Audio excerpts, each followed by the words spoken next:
Comment nous libérer du regard des autres? Restez bien jusqu'à la fin de la vidéo, puis moi j'ai plus qu'à vous dire, c'est parti. Salut à tous, c'est Constant, aujourd'hui on se retrouve pour une nouvelle vidéo. Donc dans cette vidéo, c'est une vidéo un peu plus développement personnel. Comme vous avez pu le voir, c'est aussi une des thématiques de la chaîne YouTube, donc parlons-en. Comme je viens de le dire, on va parler développement personnel et plus précisément regard des autres, comment s'en débarrasser, qu'est-ce qu'on doit en faire, pourquoi ça existe, etc., etc. Bref, on va essayer de condenser tout ça dans une seule et même vidéo. Restez bien jusqu'à la fin de la vidéo parce qu'il y a une activité que je vais faire avec vous. Vous allez prendre une feuille, prenez la tasse qui va vraiment, à mon avis, vous débloquer sur ce sujet-là, sur le regard des autres, en tout cas pour ceux qui sont encore, entre guillemets, enchaînés par ça. Donc restez bien jusqu'à la fin de la vidéo et puis moi j'ai plus qu'à vous dire, c'est parti. Avant tout, avant de commencer, je vais vous raconter une petite histoire qui va beaucoup vous aider et qui va surtout vous aider à comprendre que le regard des autres n'a aucune importance. C'est l'histoire d'un grand-père, de son petit-fils et d'un âne. 3 personnages. Le petit-fils demande à son grand-père: Grand-père, c'est quoi le secret pour être heureux? Le grand-père répond: Viens mon petit-fils, on va au marché, t'inquiète pas, je vais te montrer comment il faut faire, quel est le secret pour être heureux. Donc le grand-père, le petit-fils et l'âne se préparent pour aller au marché. Ils sortent de chez eux et le grand-père demande à son petit-fils de monter sur l'âne. Donc ils traversent le premier village et les gens autour d'eux disent: Ah mais c'est immoral, le petit-fils laisse le grand-père tout seul marcher à côté. Franchement, ce petit-fils est mal éduqué, nanana. Le grand-père il dit: Écoute, t'as entendu ce que les gens disent? Écoute bien et tu verras, c'est important pour ce que j'ai à te dire après. Ça c'était le premier village. Le deuxième village, le grand-père monte sur l'âne, le petit-fils marche à côté. Deuxième village, les gens disent: Ah mais c'est immoral, c'est pas bien. Le grand-père laisse marcher le pauvre petit à côté de lui. Franchement, c'est n'importe quoi, il faut pas. Bref, le grand-père lui dit: Écoute, t'as entendu ce que les gens disent autour de nous? Ok. Ensuite, troisième village.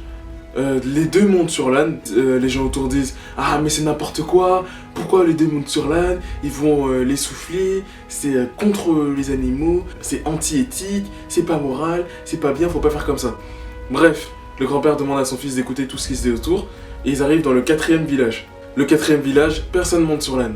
Les gens disent quoi? Autour, les gens disent: Oui, c'est n'importe quoi, pourquoi ils ont pris un âne si personne ne monte dessus, c'est complètement illogique, c'est pas comme ça qu'il faut faire, c'est pas comme ça qu'il faut faire. Bref, à la fin de l'expérience, quand ils ont traversé les 4 villages, le grand-père dit: Tu vois, si tu veux être heureux, oublie ce que les autres ont à dire sur ta situation.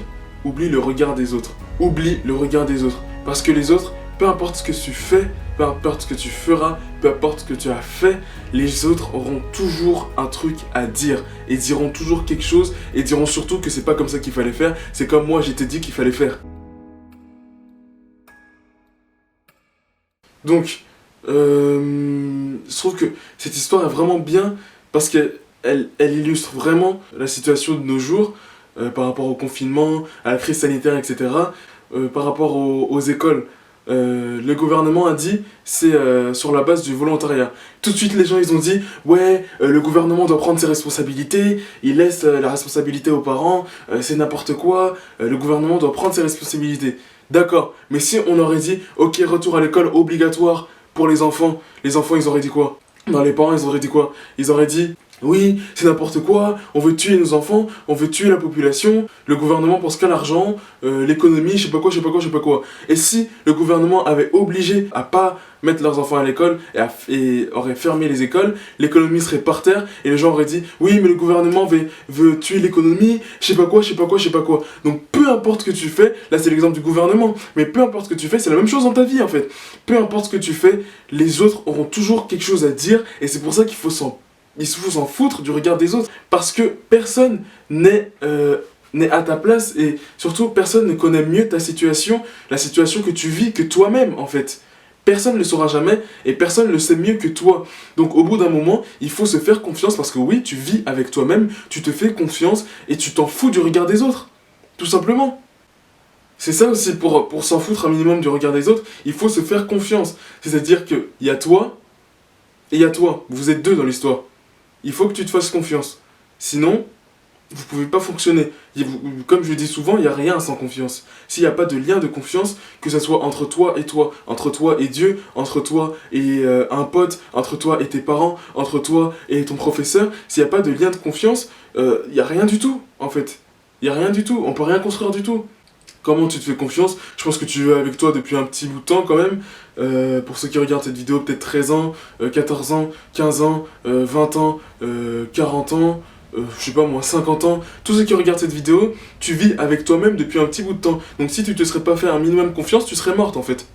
Tu bougerais pas de toute la journée.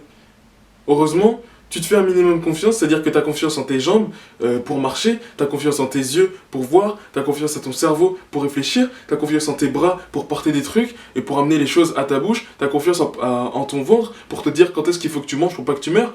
Donc tu as un minimum confiance en toi, ça c'est cool.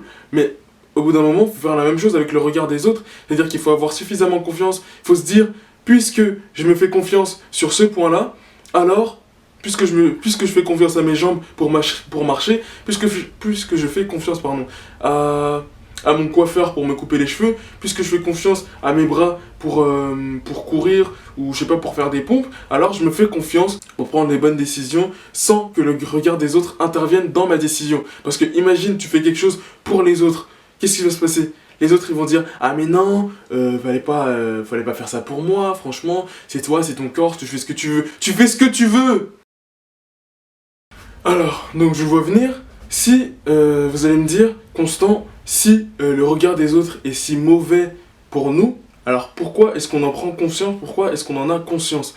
Je vais vous expliquer. On explique souvent ça dans les premiers cours des CES, mais je vais faire une petite piqûre de rappel pour tous ceux qui ne se souviennent pas. En fait, on fait attention au regard des autres parce qu'on a peur d'être exclu socialement. C'est-à-dire qu'on est des êtres humains sociaux, vous avez pu le voir pendant le confinement, c'est-à-dire qu'on a besoin d'interaction avec d'autres êtres humains pour vivre. Si tu vis seul, tu deviens fou. Donc on a besoin d'un minimum d'interaction avec d'autres êtres humains pour vivre. On a besoin de contact social pour vivre. C'est pour ça que notre corps, que notre cerveau fait attention au regard des autres. En fait, ce qu'il dit, c'est fais attention, si tu fais ça, peut-être que les autres vont s'éloigner de toi et que tu n'auras plus de contact social, donc tu ne pourras plus vivre, donc nanana, enfin, ça se tac et boum. Bref, le truc c'est que tu es assez intelligent, toi, pour prendre les bonnes décisions qui ne vont pas t'exclure socialement, j'imagine. C'est la peur d'être rejeté en fait qui crée la dictature du regard des autres, c'est ça le truc. Donc ça c'était le pourquoi. Ouais, encore une fois, je suis sûr de là où je suis que tu es assez intelligent pour prendre la bonne décision qui ne t'exclura pas socialement d'un groupe social ou bien même oui de la société française tout entière ou de la société du monde tout entière quand même. Ce serait spécial que tu arrives à avoir une telle confiance en toi que tu prends n'importe quelle décision et que du coup t'es obligé d'être exilé en Alaska, zéro contact social, je sais pas quoi. Non, tu es d'accord avec moi que ça arrivera pas. Pas avec toi, pas avec moi. Peut-être un malade mental sûrement, mais il y a des hôpitaux pour ça. Moi, je vais vous dire en même temps, moi ce qui m'a aidé pour vaincre le regard des autres. Pour ceux qui le savent dans mon entourage, ce qui m'a beaucoup aidé pour le regard des autres, c'est les chaussettes. En gros, j'ai des chaussettes de couleur, genre comme as et tout. Tu vois, ça c'est des canards de Noël. Et tu vois, c'est ridicule. Hein. Jamais tu vas porter ça dans la vie de tous les jours. Tu te dis non, mais ils vont se foutre de ma gueule, je sais pas quoi. Et c'est justement là que tout ce qu'on vient de dire intervient. On s'en fout qu'ils se foutent de ta gueule. Donc, le regard des autres, on s'en fout comme on vient de dire. Donc qu'ils se foutent de ta gueule ou pas, toi, ça ne doit pas impacter ta conviction que ces chaussettes sont magnifiques. Tu comprends ça? Ça t'aide en fait à pas faire attention au regard des autres. Limite, je les ai tellement portées que limite j'oublie que j'ai des chaussettes roses avec des ananas. Tu vois? Donc c'est fou. J'ai des chaussettes vertes avec des kiwis roses, j'en ai plein. J'ai toute une collection. Mais c'est ça qui peut t'aider à vaincre le regard des autres, tu vois? En fait, le regard des autres, si tu veux le cerner, c'est j'ai envie de faire ça, non, mais ils vont se foutre de ma gueule. C'est ça le regard des autres. On s'en fout qu'ils se foutent de ta gueule. C'est ça le truc en fait. Si tu veux ils vont se foutre de ta gueule 2 minutes, mais après ils vont l'oublier ça. C'est un détail dans leur vie comparé à tous les problèmes que l'être humain doit déjà gérer dans sa vie. Donc que tu portes des chaussettes roses ou pas, le mec il s'en fout. C'est ça le truc. C'est que les gens s'en foutent. Ils réagissent comme ça, sauf que leur réaction de quelques secondes ne doit pas t'impacter toi et tes décisions pour toute une vie. C'est complètement illogique, c'est disproportionné. Bref, ça c'est un des petits conseils que je peux vous donner. Porter des chaussettes ou des pareillées, ou bien rose, original entre guillemets. Après, ça peut être lever la main en cours le plus possible. Parce que souvent, quand tu lèves la main ou quand on t'interroge, moi perso ça m'arrive encore, mais j'ai le cœur qui bat parce que j'ai peur de dire une connerie.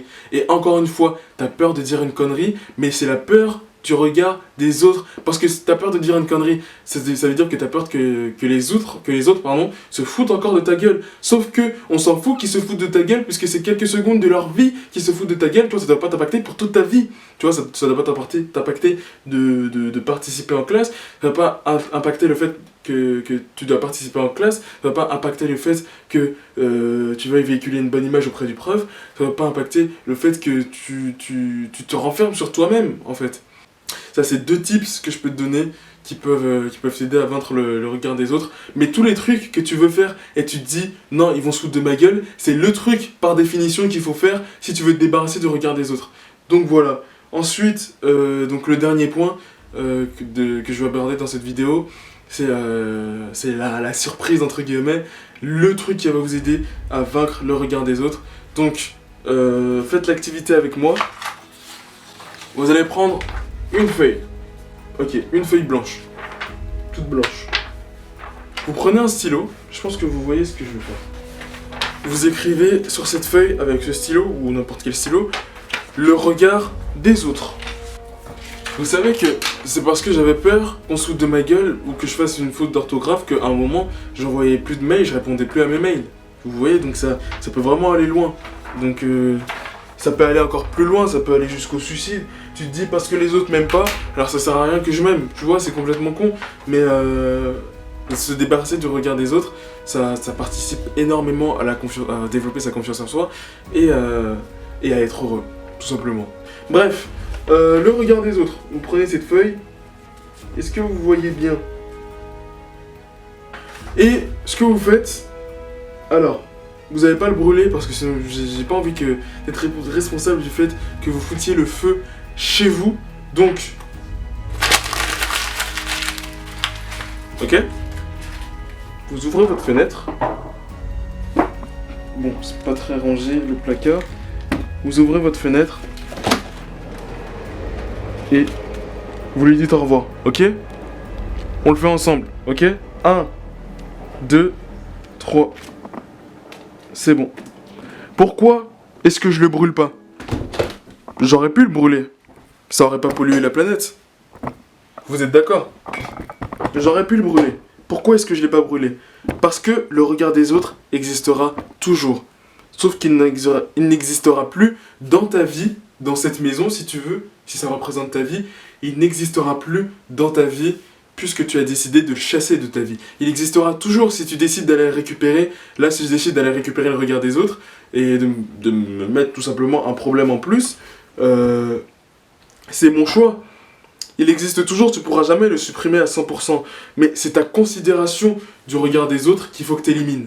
C'est ça le truc. Donc voilà. Un deuxième truc, je veux plus que ce terme existe dans ta bouche. Donc, vous allez prendre une tasse. Voilà, petite pub pour Hope Africa, mon association. Je vous en parlerai dans une vidéo, mais bon, c'est pas le sujet. Donc, vous prenez une tasse. Vous allez prendre une tasse. Vous la remplissez d'eau. Vous dites le regard des autres au moins 10 à 15 fois. Dites-le vraiment. Mais dites-le distinctement. Vous êtes vraiment là. Le regard des autres. Le regard des autres. Le regard des autres. Ok? Ensuite, une fois que vous l'avez dit 10 à 15 fois, vous prenez la tasse, vous buvez.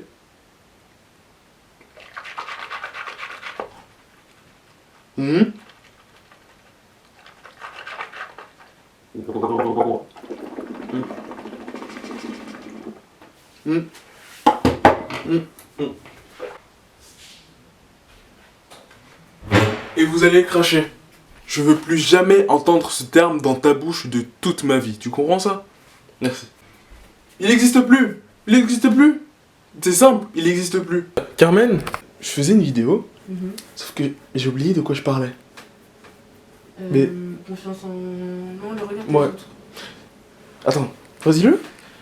Le regard des autres, en fait. Mais quelle est cette chose? Voilà, je sais pas. Je sais pas. Franchement, je sais pas. Nouveau concept américain, je pense. Ouais. Mais que ça reste en Amérique, ok? Pas ici, pas dans ta vie et pas dans ma vidéo. Voilà.